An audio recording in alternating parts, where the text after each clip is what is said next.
Dia faly miarahaba anareo rehetra izay manaraka ny PEJY eto amin'ny Loharano velona. Androany tsika dia hijery araka ny programma izay efa nalefa iny moa zany ny andro faharoa dia hijery tsika ny amin'ny fanekena ny rano fanekena ao amin'ny Testamenta Taloha.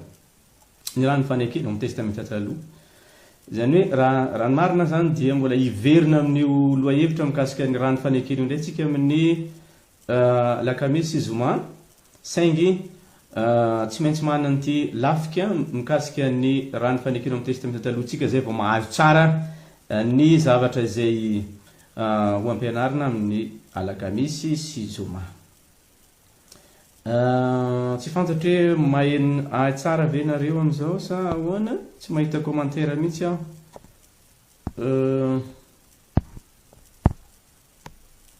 Tsy mahita commentaire mihitsy aho, ngamba maheno zany matoa tsy miteny.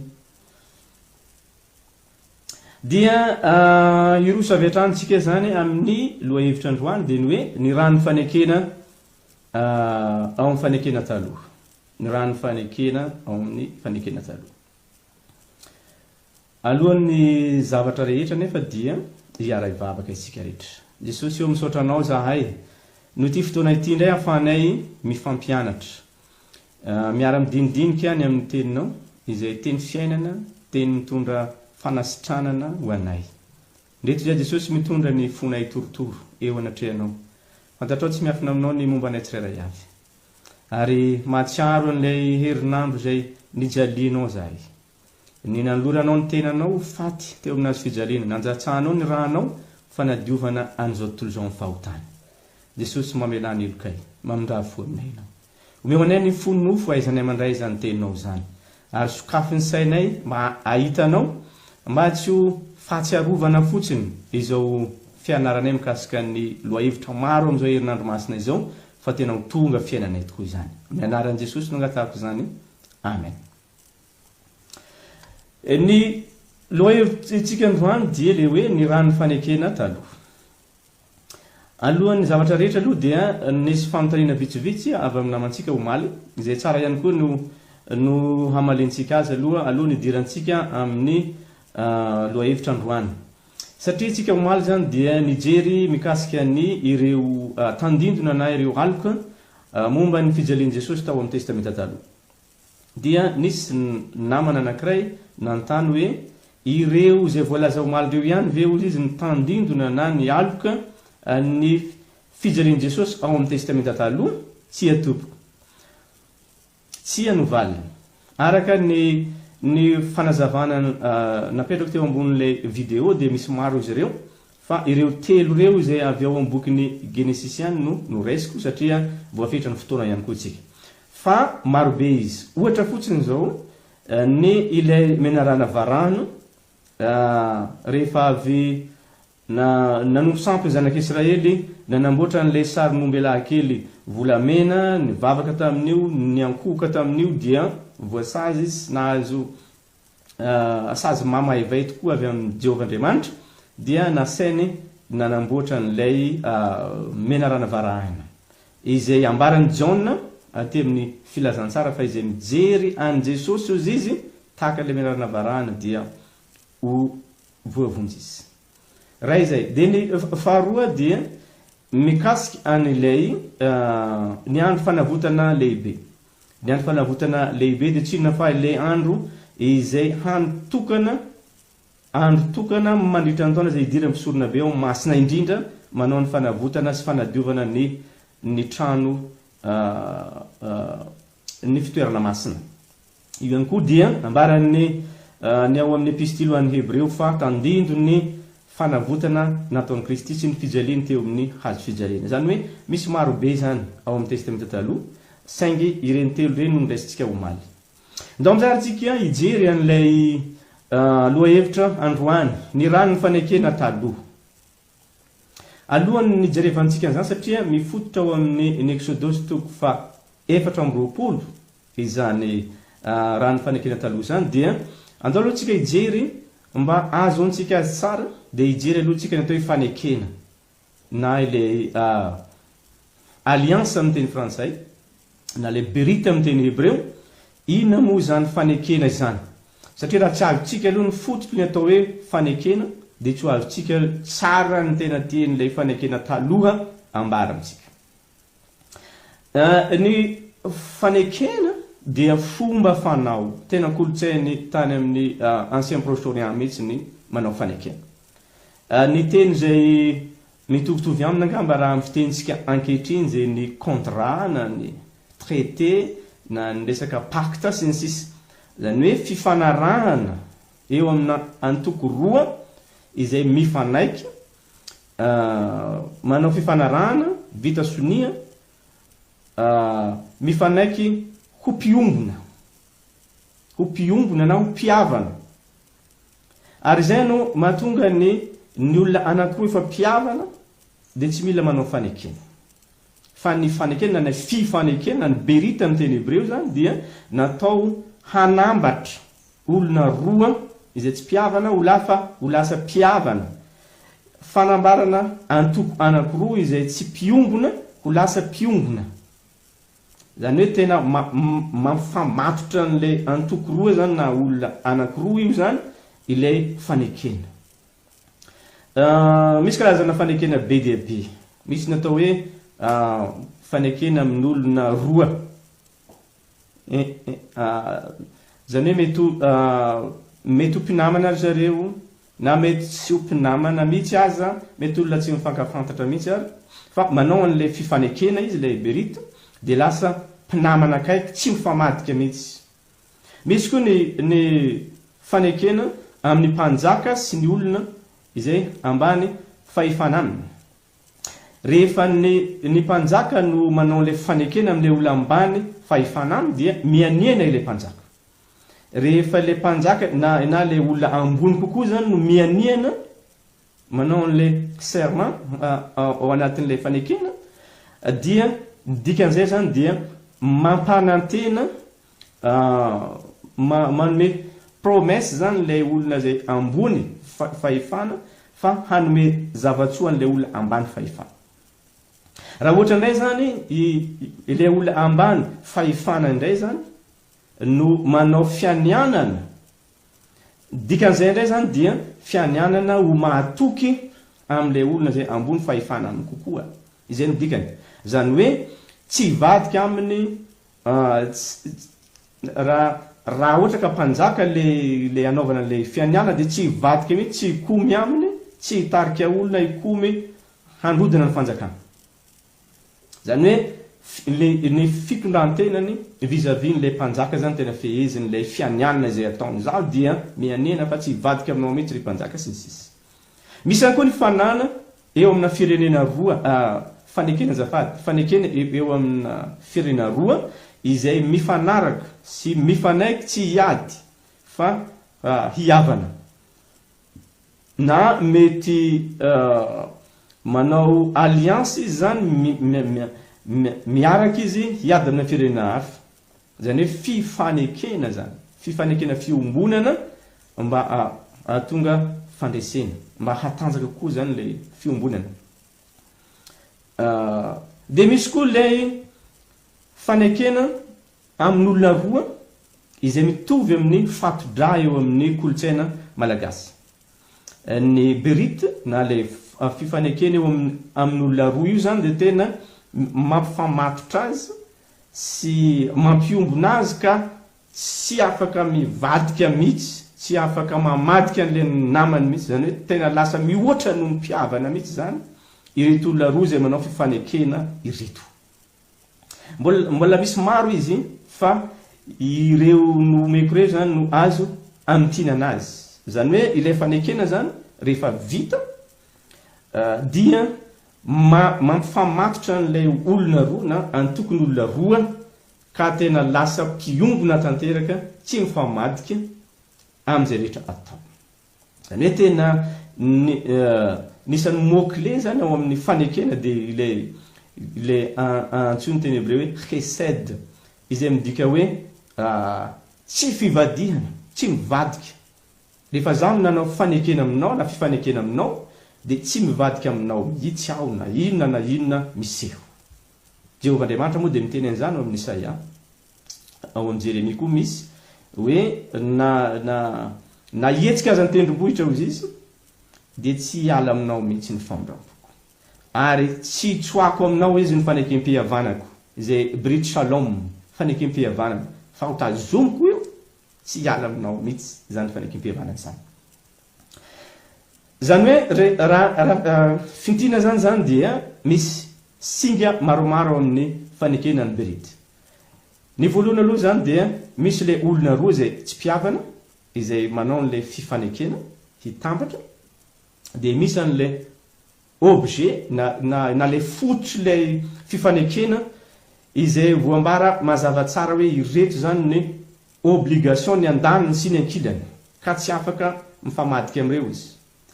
Ary zany didiny andaniny sy ny ankilany zany dia tsy maintsy fatorany fianianana, mianiana zany ny andaniny sy ny ankilany.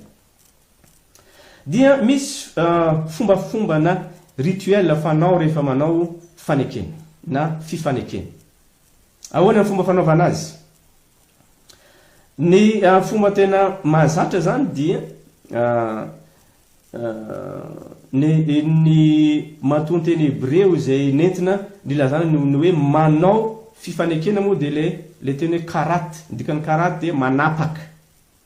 Ary tena arabaky teny mihitsy satria rehefa manao n'le rituel ny fanekena zany ny tany amin'ny faritry ny Palestina iny dia nisy biby nalaina ile antsina hoe sorom-panekena, nalaina ilay biby dia tapahana roa, dia mandalo eo anelanelan'ilay biby le olona roa izay manao an'ilay fanekena, dia mianiana izy roa. Ary ny fianianana dia zao manonona ozona sy fitahina. Fitahina ho an'izay tsy mivadika an'ilay fanekena, ozona kosa ho an'izay mivadika aminy. Ka ny tena hevitry ilay biby le tapahana roa zany vonona alatsadra dia zao rehefa mandalo ao anelalelan'ilay biby le olona anankiroa izay manao an'ilay fifanekena dia izao ny lazaina: raha mivadika amin'izao fifanekentsika izao aho dia ataovy amiko izay nataontsika tamin'ity biby ity.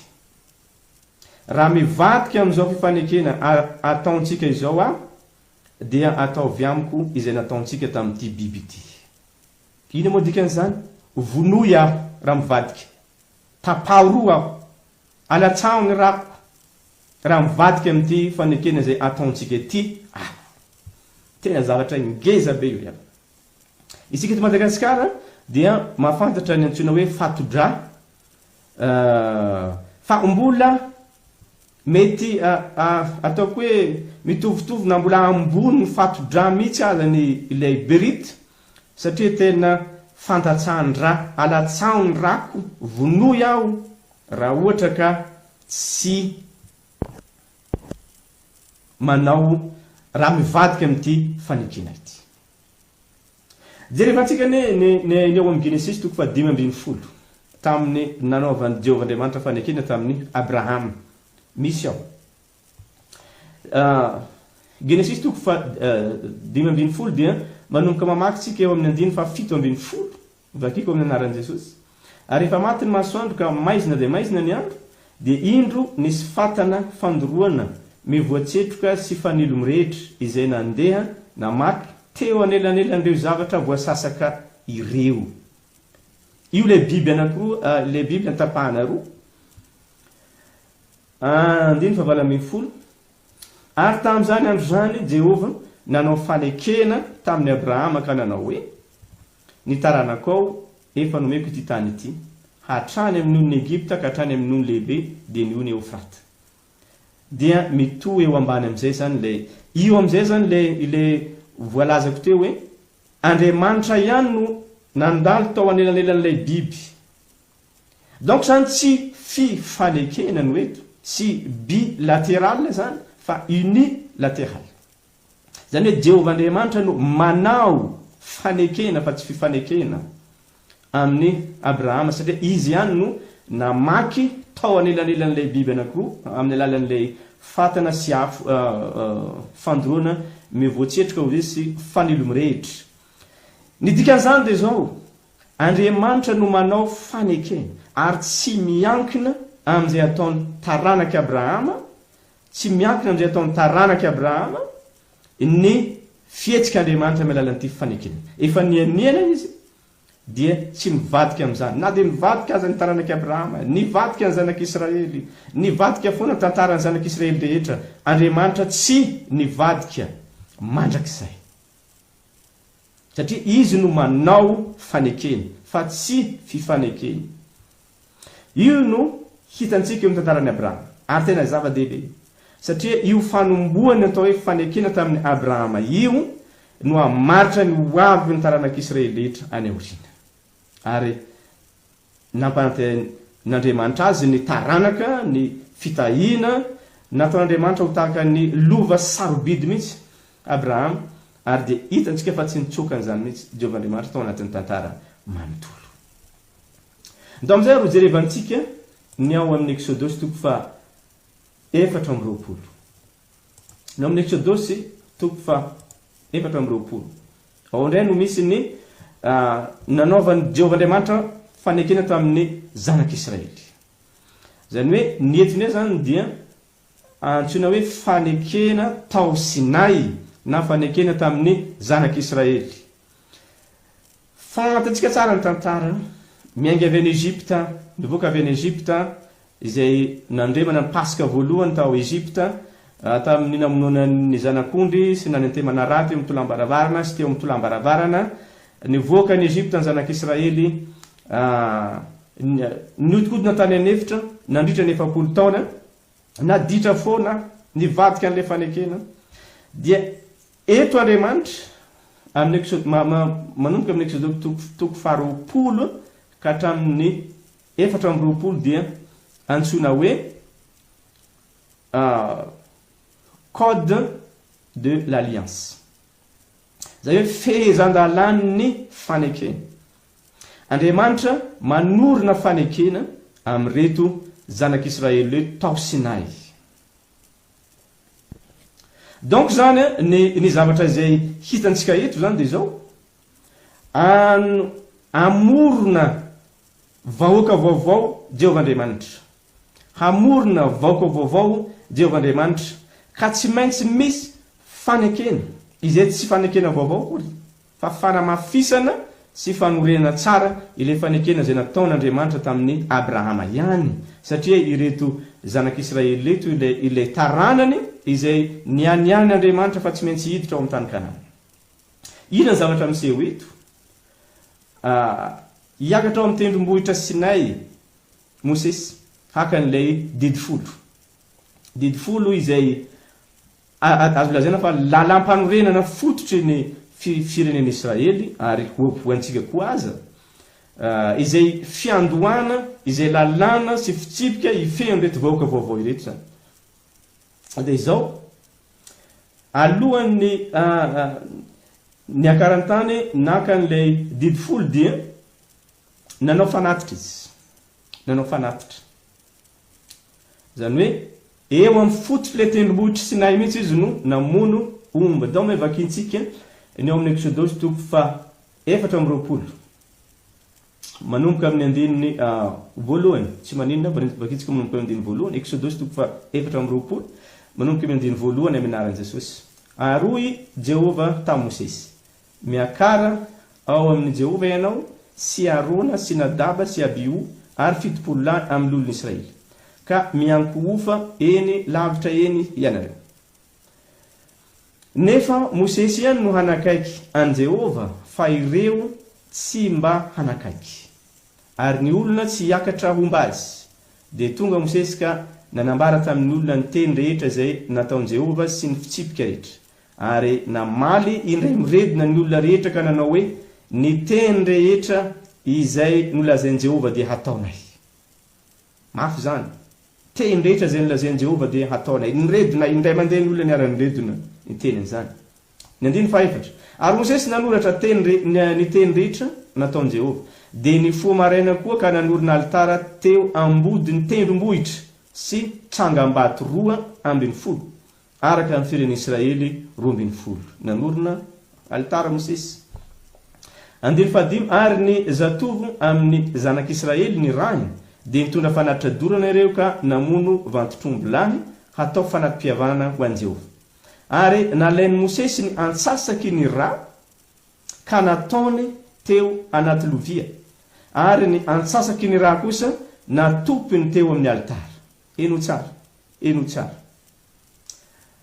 Dia ary nalainy Mosesy ny antsasaky ny ra ka nataony teo anaty lovia, ary ny antsasaky ny ra kosa natopiny teo amin'ny altara. Dia naka ny boky ny fanekena izy ka namaky teny teo anatrehany olona. Ary hoy ny olona, miverina indray mandehandray. Ary hoy ny olona, izay rehetra nolazainy Jehova dia ataonay sy ekenay. Indroa zay. Ary nalainy Mosesy ny ra ka natopiny tamin'ny olona. Dia hoy izy, indro ny ra ny fanekena izay nataony Jehova taminareo ny amin'izany teny rehetra izany. Averiko ndray mandeha le 17. Dia naka ny boky ny fanekena izy ka namaky teny teo anatrehany olona. Ary hoy ny olona, izay rehetra nolazainy Jehova dia hataonay sy ekenay. Ary nalainy Mosesy ny ra ka natopiny tamin'ny olona, dia hoy izy, indro ny ra ny fanekena izay nataony Jehova taminareo ny amin'izany teny rehetra izany. Io tokony natao hoe ny ra ny fanekena ao amin'ny Testamenta Taloha. Ny ra ny fanekena ao amin'ny Testamenta Taloha tafiditra ao amin'ilay perikopa lavabe manomboka eo amin'ny toko 20 ka hatramin'ny toko 420 ity ny antsoina hoe fehezan-dalan'ny fanekena na le code ny alliance. Ina moa ny zavatra misy eto? Ina zavatra misy eto? Ina zavatra miseho eto? Andriamanitra manorina fanekena amin'ny alalan'ny ra. Andriamanitra manorina fanekena amin'ny alalan'ny ra. Raniza, rambibi. Ra mampita anty fanekena ty le cérémonie ty fanekena ty tsika tamin'ilay fanekena tany amin'ny Abrahama, dia misy zavatra be dia be zay mampitovy azy. Voalohany aloha misy antoko roa ao, Jehova Andriamanitra sy zanak'Israely. Tary amin'ny tantaran'ny Abrahama dia Jehova Andriamanitra sy Abrahama. Fa eto dia ny vahoaka rehetra manontolo mihitsy no anaovan'i Jehova Andriamanitra n'ilay fanekena. Dia nalaina le ra, le biby efa maty. Le biby eto zany le sorom-panekena zany dia efa maty izy, dia nalainy Mosesy ny ra dia nizarainy roa. Ny anankiray dia nafafy teo ambonin'ny altara, izay mi-représente an'i Jehova Andriamanitra. Ny antsasaky ny ra kosa dia natopiny tamin'ny vahoaka. Zany hoe nafafiny tamin'ny vahoaka rehetra izay nanatrika teo le antsasaky ny ra. Ina ny zavatra ambaran'ity zavatra ity? Ngeza be ny teolojia sy ny foto-kevitra finosin'izany riavana. Voalohany dia izao, Andriamanitra nanaiky nanao fanekena tamin'ny zanak'Israely. Na dia tsy mahatoky aza ny zanak'Israely, dia izao nampifamatorina amin'ny Jehova Andriamanitra sy ny fitiavany sy ny famindram-pony reto vahoaka reto tamin'ny alalan'ny ra izay nafafy taminy. Eto zany dia izao miteny indray mandeha indray Jehova Andriamanitra, fa raha mivadika aminao aho ry Israely, raha mivadika aminao aho ry Israely, dia alatsao ny rako. Raha mivadika aminao aho ry Israely, dia alatsao ny rako. Tena maka an'ilay fomba n'olombelona mihitsy, tena maka an'ilay fisainan'olombelona mihitsy Jehova Andriamanitra, maka an'ilay kolotsain'olombelona mihitsy izy, entiny milaza ny alaliny sy ny haben'ny fitiavany, izay nilazany fa tsy mivadika izy, ary ny rany biby io nanaovany sonia izany fanekena zany, fanekena amin'ny ra izay tsy vadihany na oviana na oviana. Tena zavatra mahafaly zany, famonjena, famindram-po, fitiavana, fizao. Ny contrepartie zany ihany koa dia izao, tadidio anefa ry zanak'Israely, fa raha mivadika ny fanekeko ianao, raha mivadika ny fanekeko ianao dia ho faty mandrakizay, tahaka ny ra izay natsipy teo aminao ihany koa no ahafaty anao mandrakizay raha miala amiko ianao. Tena ngeza be zany. Ary hitantsika ito ilay toepon'Andriamanitra izay sady fitiavana mamindra fo marina tsy mivadika amin'izay teny ataony, fa hitantsika eto ihany koa nefa ny maha-Andriamanitra marina azy, Andriamanitra mahitsy azy, izay tsy miolakolaka ary tsy mandefitra amin'ny fahotana. Jereo tsara tantara zanak'Israely rehetra. Nokarakaraina ne zany zanak'Israely zany, nomena sakafo, nanaovana ny impossible mihitsy, namoroana ny tsy misy raha mbola tany anefitra, ninana hena, nisotro rano any amin'ny désert izay tsy misy rano. Fa tsy mety natoky azy mihitsy reto zanak'Israely reto. Azo zany tena magaga amin'ity Andriamanitra ity. Olona efa fantany fa tsy matoky azy sy mivadibadika sy mpikomy mihitsy no anaovany fifanekena. Mampiseho inona moa zany? Mampiseho ny maha-Andriamanitra tsy mivadika azy.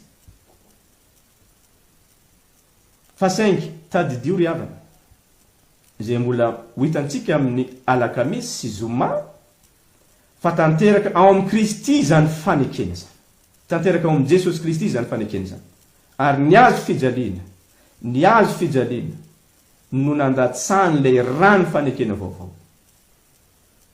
Ino ho jerevantsika amin'ny alakamisy sy zoma.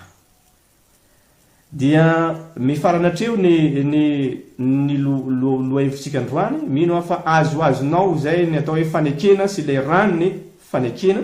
Ary dia moramora kokoa aminao ny ahazo indray ny famelabelarana ny lohahevitra Rahampitso dia mikasika ny Teolojian'ny fanavotana ao amin'ny Testamenta Taloha.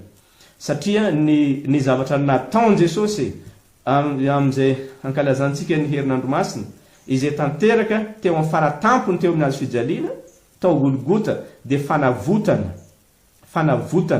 Ka raha tsy azonao ny tandindony zany sy ny fanomboany zany amin'ny Testamenta Taloha, dia tsy ho azonao mihitsy izay nataon Jesosy teo amin'ny azo fijaliana.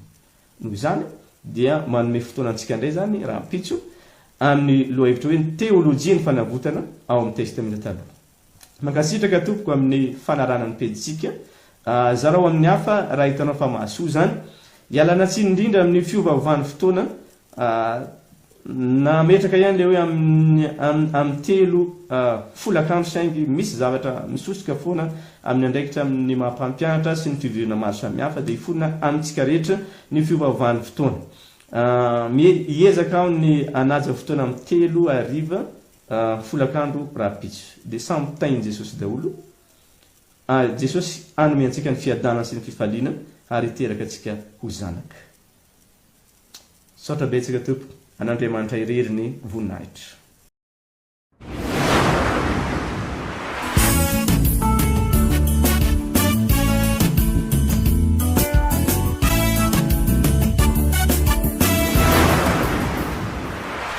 Miarahaba antsika rehetra mpikambana ato amin'ny vondrona Facebook ny zanaky ny fiangonana Loterana-Malagasy na ny ZFLM. Ny fafito amby roapolo ny volana May taona 2012 sy ny fito amby roapolo ny volana May taona 2012. Feno folo taona ny orena ny vondrona Facebook ny zanaky ny fiangonana Loterana-Malagasy. Tsy avelantsika handalo fotsiny zany fotoana izany fa ankalazaintsika amin'ny fomba manokana. Hisy karazana hetsika maro izay hatao eto amin'ny ZFLM toy ny fampianarana, toriteny sy ny maro samihafa. Ny faneva izay iorenany izao fankalazana izao dia ny anankiray tamin'izay nomenareo mpikambana ihany, dia ny Hebreo 10:4 Hebreo 10:4 mivaky toy izao amin'ny anaran'i Jesosy. Aroka isika ifampandinika hampandroso ny fitiavana sy ny asa tsara. Aroka isika ifampandinika hampandroso ny fitiavana sy ny asa tsara. Fotoana izay tokony hibanjinantsika tsirairay tokoa na ny fiangonana koa aza, izany faneva izany tokoa izao fotoana sarotra lalovany ankohonana sy ny fiangonana ary ny firenena izao. Fotoana izay tsy maintsy hanehoantsika ilay fitiavan'i Kristy ka hiseho vatana amin'ny alalan'ny asa tsara izay ataontsika eo anivony ankohonantsika ny fiangonana ary ny firenena.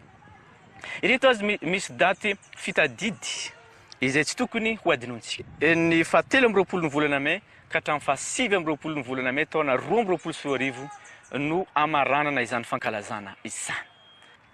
Ny vondrona ZFLM ihany koa moa zany dia nihitatra amina zavatra marobe tahaka ny YouTube ary ny any amin'ny PEJY ihany koa, ary indrindrandrindra ihany koa ny famoronana application izay azontsika ampiasaina amin'ny finday.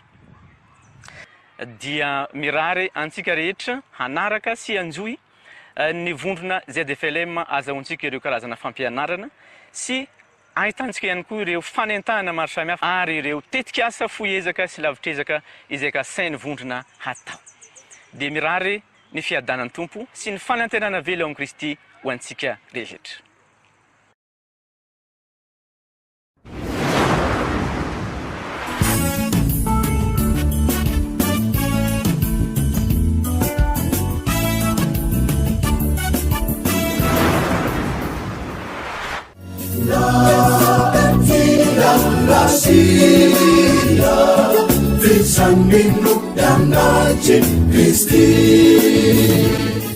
Ary aoka isika ifampandinika hampandroso ny fitiavana sy ny asa tsara.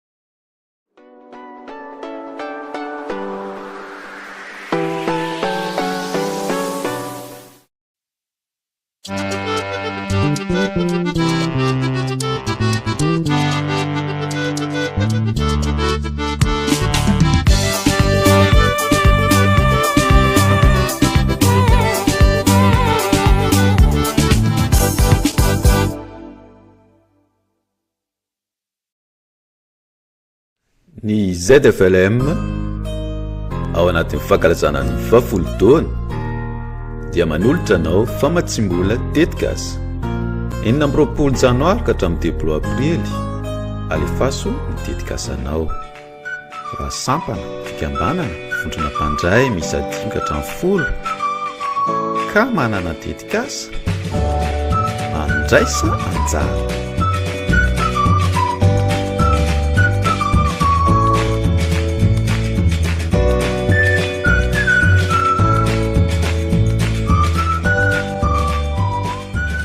Tetikasa fiarina mahakasika ny ara-tsosialy, mikendry fivoarana ary manaja ny tontolo iainana.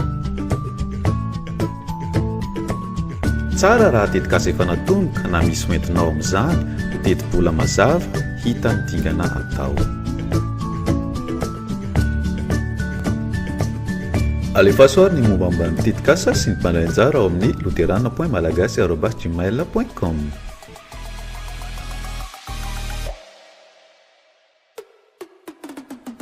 Ny 14 May famaranana ny ZFLM 10 taona ny tetikasa voafidy no hotolorana ny famatsiam-bola ho fanafiana.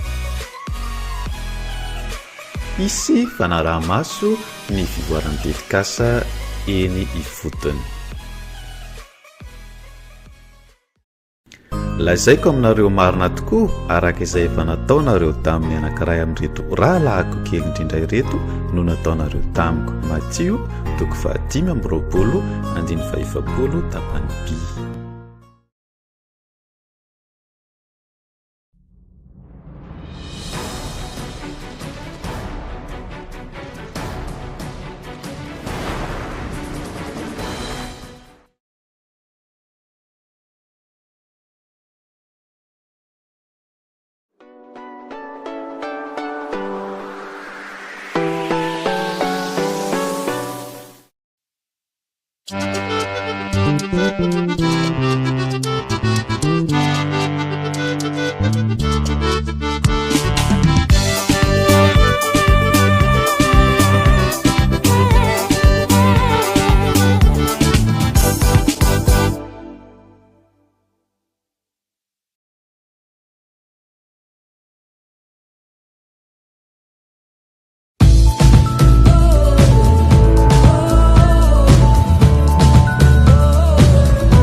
manotany ianao dia aoka vao.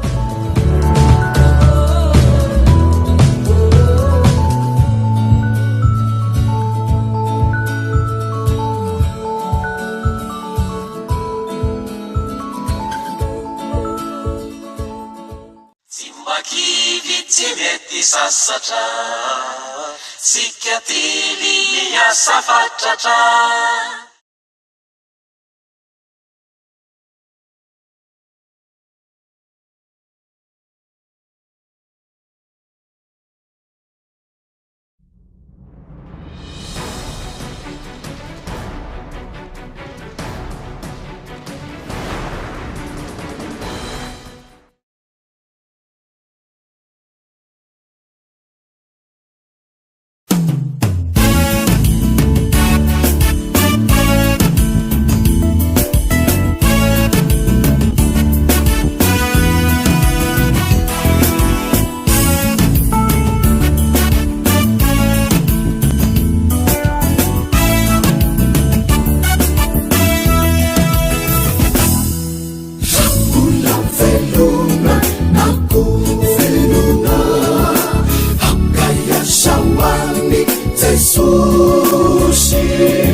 Kristi